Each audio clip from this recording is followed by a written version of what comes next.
દિવસે ને દિવસે ગરીબ થતો જાય છે, દિવસે ને દિવસે પછાત થતો જાય છે. આપણા સમાજમાં શિક્ષણ ઓછું છે, આપણા વિસ્તારમાં આરોગ્ય સુવિધાઓ ઓછી છે.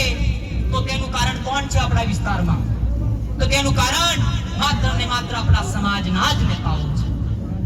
આપણા સમાજના નેતાઓને એમના ઘરની ચિંતા છે, એમની ગાડીઓની ચિંતા છે, એમના બાળકોની ચિંતા છે, પણ આદિવાસી સમાજના ગરીબ બાળક માટે એમની કશું ચિંતા નથી. સાથે સાથે સમાજની પણ કોઈ ચિંતા નથી કે આદિવાસી સમાજે જાગવું પડશે અને એ સમજવાની ખરેખર જરૂર છે. જો આજે નહીં જાગો તો આવનારી પેઢી તમને જવાબ પૂછશે. તે દિવસે તમારી પાસે કોઈ જવાબ નહીં હોય ત્યારે આ નેતાઓને પાર્ટીની અંદર પોતાના ટિકિટ બચાવવા માટે આપણી સમાજની દલાલી કરે છે. એમાં જ આપણા ચૈતરભાઈ વસાવાને રાજકીય ષડયંત્ર રચીને તેમને જેલની અંદર 7 વર્ષની સજા કરાવી છે. ત્યારે આદિવાસી સમાજના ચૈતરભાઈ વસાવા આપણા આદિવાસી સમાજનો અવાજ છે, આપણા સમાજ માટે લડે છે, આપણા સમાજને જાગૃત કરે છે, આપણા બાળકોના શિક્ષણ માટે સડકથી લઈને સદન સુધી લડે છે. અને ચૈતરભાઈ વસાવા એક દિવસ એમના પાર્ટીના મંચ પરથી એવું કીધું હતું કે જે દિવસે આ પાર્ટી મારા સમાજ માટે બોલતા રોકશે, મારા સમાજ માટે લડતા લડશે, તે દિવસે આ પાર્ટીના પાટિયા ઉતારીને મેં મારા ઘરે મૂકી દઈશ. તારે આપણા નેતાઓ પણ આ શિક્ષ લેવાની જરૂર છે. મારા અગાઉના મિત્રએ કીધું એમ ચૈતરભાઈ વસાવા મારા મિત્ર છે. અમે કોઈ રાજકીય રીતે એમને સમર્થન નથી કરતા, પણ એક વિચારધારા પસરી છે અને અમે એમને મદદ કરી રહ્યા છે. એ તમારાની અંદર કદાચ મગજમાં ખોટો વેમ હોય તો એ કાઢી નાખજો કે આપણે સમાજને જાગૃત કરવો હશે ત્યારે આપણે મંચ પર આવવું પડશે અને સમાજને આગળ લઈ જવા માટે સૌએ સાથે મળીને પ્રયત્ન કરવો પડશે. સાથીઓ, 9મી ઓગસ્ટ વિશ્વ આદિવાસી દિવસના નિમિત્તે આ સરકારનું પણ ધ્યાન દોરવા માંગુ છું કે આ ઘોગંબા તાલુકો આદિવાસી બહુમૂલ્ય વસ્તી ધરાવતો તાલુકો છે. આ વિસ્તારની અંદર અનુસૂચિત 5 પૈસા 1/1996 લાગુ પડે છે. ત્યારે એમાં કહેવામાં આવ્યું છે કે ન લોકસભા ન વિધાનસભા, ન લોકસભા ન વિધાનસભા, સબસે બડી ગ્રામ સભા. આપણા ગામમાં કોઈ ઉચ્ચલા અધિકારીને આવવું હોય, આપણા ગામમાં કોઈ પ્રોજેક્ટ નાખવો હોય તો સૌપ્રથમ તેમને પહેલા આપણી ગ્રામ સભાની પરવાનગી લેવી પડે છે, ગામ લોકોની મંજૂરી લેવી પડે છે. ત્યારે આ સરકારને કહેવા માંગીએ છીએ કે અમને તમે અમારો ગ્રામ સભાનો પાવર અમને આપી દો, અમે તે દિવસ અમારો સમાજનો વિકાસ પણ કરી લેશું. સાથીઓ, આપણા વિસ્તાર જંગલોથી ભરપૂર છે. આ જંગલની અંદર વન અધિકાર અધિનિયમ 2006 લાગુ પડે છે. ત્યારે આ સરકારને કહેવા માંગુ છું કે અમારા ખેડૂતોને અમારી સનદી જમીનો અમને આપી દો. સાથે સાથે અમારા પેન્ડિંગ દાવા છે તે પણ અમને મંજૂર કરીને આપી દો. તો મારા આદિવાસી સમાજનો હક અને અધિકાર સાથે શાંતિથી જીવી શકશે. બંધારણમાં આપેલા પ્રાવધાનો અમને સંપૂર્ણપણે અમલીકરણ કરવામાં આવે એ આ દિવસ નિમિત્તે આ સરકાર પાસે આ સમગ્ર આદિવાસી સમાજની માંગણી છે. ખાસ કરીને આઈબી રિપોર્ટના કર્મચારીઓ પણ આ વાતની નોંધ લે. સાથીઓ, અહીંયા આઈબી રિપોર્ટના ઘણા કર્મચારીઓ આવ્યા હશે. તેમને મારી વિનંતી છે કે મારી આ વાતને ખાસ નોંધ કરે કે ઘોગંબા તાલુકાની અંદર હમણાં જ ગયેલી સ્થાનિક સ્વરાજની ચૂંટણીની અંદર અમારી સિમલિયા જિલ્લા પંચાયતની અંદર આદિવાસી અનામત સીટ હતી.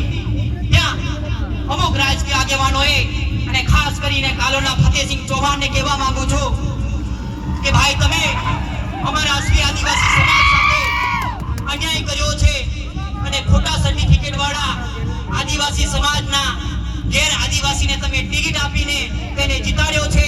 ત્યારે અમારા ત્યાંના સ્થાનિક આગેવાનો વિશ્લેષણ સમિતિમાં કાયદાકીય પ્રોસેસથી લડી રહ્યા છો.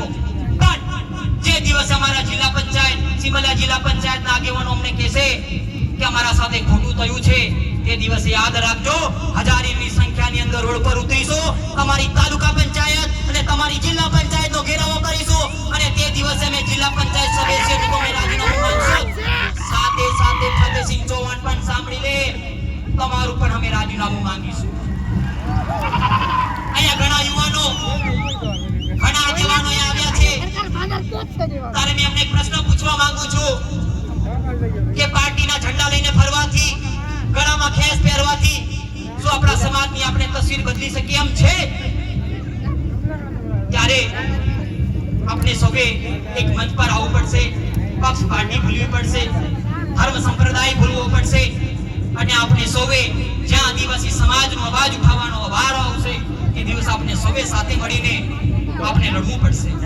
સાથીઓ, એવી જ રીતના હમણાં ટૂંક સમય પહેલા મારી પાસે ફરિયાદ આવી છે કે આઝાદીના 78 વર્ષથી આપનું રામેશ્વરા ગામ આઝાદીના 78 વર્ષોથી રોડથી વંચિત છે, ત્યારે હમણાં જ રોડ પાસ થયો છે, ત્યારે કેટલાક નેતાઓ એ રોડને રદ કરાવવા માટે રાત દિવસ ગાંધીનગર અને દિલ્હીની યાત્રાઓ કરે છે.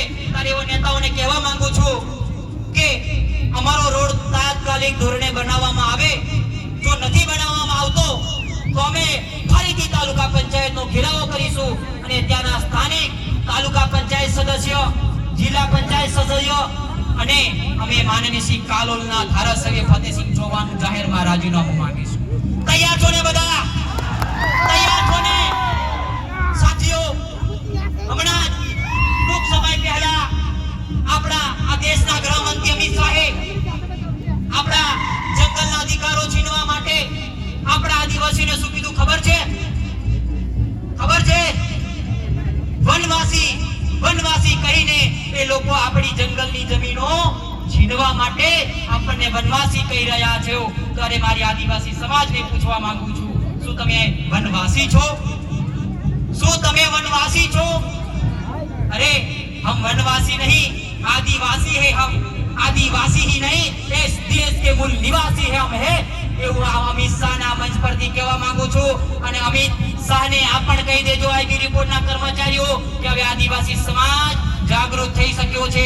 આજે અમારી સમિતિની અંદર 4 તાલુકાની અંદર સમિતિ ચાલી રહી છે, કદવાલ, ઘોગંબા, હાલોલ અને કાલોલની અંદર. આ સમિતિ સાથે 2000 કાર્યકર્તાઓ છે. કેટલા? 2000 કાર્યકર્તાઓ છે. જે દિવસે રોડ પર નીકળીશું ને તે દિવસે અમારી લડત શું હશે તે દિવસે ખબર પાડી દેશું.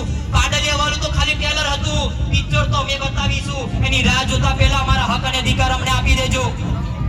સાથીઓ, આજે અનામત હટાવોની વાત ચાલી રહી છે, ત્યારે ઘણા એસટી એસસી ઓબીસી સમાજના આગેવાનો આવ્યા છે. ત્યારે અમને પણ કહેવા માંગુ છું કે અનામત હટાવો એ ખાલી આદિવાસી સમાજ પર લાગુ નથી પડતી, એ એસટી એસસી ઓબીસી સમાજ પર લાગુ પડે છે.